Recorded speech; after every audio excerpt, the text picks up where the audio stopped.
Bismillahirrahmanirrahim. Assalamualaikum warahmatullahi wabarakatuh. Perkenalkan, nama saya Nur Ainun Ersanggu dengan NIM G701211056 dari kelas A, mata kuliah Farmasi Sosial. Nah, pada video kali ini saya akan membahas bagaimana hubungan sikap dan perilaku terhadap vaksin COVID. Nah, untuk materi itu saya ambil dari 5 jurnal, di antaranya 2 jurnal internasional dan 3 jurnal nasional. Pertama, kita harus tahu apa itu vaksin COVID-19. Nah, vaksin COVID-19 merupakan salah satu upaya pemerintah di seluruh dunia, nah terkhusus di Indonesia, untuk memerangi dan mencegah COVID-19.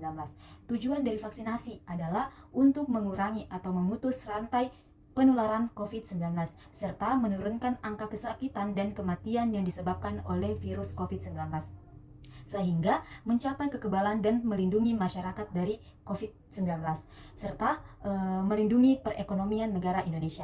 Untuk jurnal pertama oleh Nur 2022, Jurnal Media Publikasi Promosi Kesehatan Indonesia, dengan judul Pengetahuan Sikap dan Perilaku Pencegahan COVID-19 pada Siswa SMA Negeri 6 Pandeglang. Nah, bisa dilihat untuk sikap dari siswa itu dari 64 orang, dari yang bersikap baik yaitu 38 orang, dan yang bersikap kurang baik itu dia 26 orang. Nah, untuk perilaku dari 64 siswa, yang berperilaku baik itu 31 orang dan yang kurang baik adalah 33 orang. Nah, dapat kita simpulkan bahwa dalam penelitian ini responden yang berperilaku tidak sejalan dengan sikapnya. Hal ini menunjukkan sikap responden hanya memiliki aspek kognitif dan aspek emosional, namun belum memiliki aspek perilaku, sehingga walaupun memiliki sikap yang baik tetapi belum melakukan perilaku pencegahan COVID-19 dengan baik. Nah, untuk jurnal yang kedua dari Fanti et al. 2023, yaitu jurnal Jumantik, di mana judulnya yaitu Hubungan Pengetahuan, Sikap dan Perilaku Masyarakat dengan Kesediaan dalam Mengikuti Vaksin COVID-19. Di mana untuk sikap masyarakat yang baik itu sekitar 71%, cukup 17%, serta yang kurang baik yaitu 2%. Kemudian untuk perilaku masyarakat yang berperilaku baik itu 98% dan yang kurang baik itu 2%. Dapat disimpulkan bahwa antara sikap dan perilaku itu sejalan. Gimana untuk jurnal ketiga yaitu oleh Naim dan Saputri 2023, Jurnal Kesehatan Komunitas, dengan judul Hubungan Pengetahuan, Sikap dan Perilaku Orang Tua Terhadap Pemberian Vaksin Merdeka Anak. Nah, saat ini target pemerintah memberikan vaksin COVID-19 pada anak usia 6-11 tahun dimulai sejak 4 Desember 2021 dengan jumlah sasaran vaksinasi mencapai 26,5 juta anak-anak.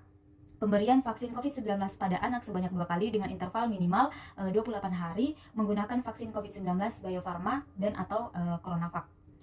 Dari hasil penelitiannya didapatkan bahwa hubungan antara perilaku orang tua terhadap pemberian COVID-19 menunjukkan bahwa sebagian besar orang tua memvaksinasi COVID-19 pada anak mereka.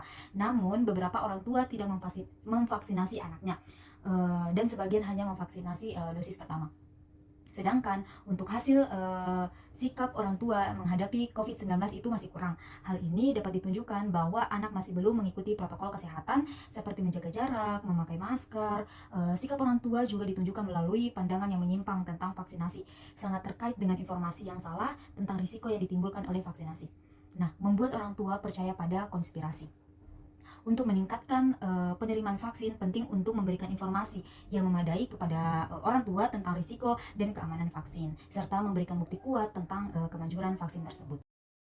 Selanjutnya yaitu jurnal keempat, di mana oleh Croissant et al. 2023, yaitu jurnal Transportation Research Part A, dengan judul yaitu Exploring Attitude Behavior Dynamic During COVID-19, How Fear of the Infection and Working from Home Influence Train Use and the Attitude Toward this Mode, di mana pada penelitiannya menunjukkan bahwa orang-orang menyelaraskan sikap dan perilaku mereka dengan cara yang sama. Beberapa domain, misalnya orang yang lebih jarang bepergian dengan kereta api menjadi lebih takut terhadap infeksi, atau orang yang lebih sering bepergian dengan kereta api mempunyai sikap yang lebih negatif terhadap working from home. Oleh karena itu, kecenderungan untuk mencapai atau mempertahankan konsistensi kognitif tidak terbatas pada pasangan sikap atau perilaku yang sama. Pada tingkat perilaku, penelitian juga memberikan bukti adanya substitusi antara perjalanan kereta api dan working from home. Oleh karena itu, efek substitusi tersebut terjadi bersamaan dengan kecenderungan untuk mencapai konsistensi kognitif, sehingga menambah kompleksitas dinamika sikap perilaku.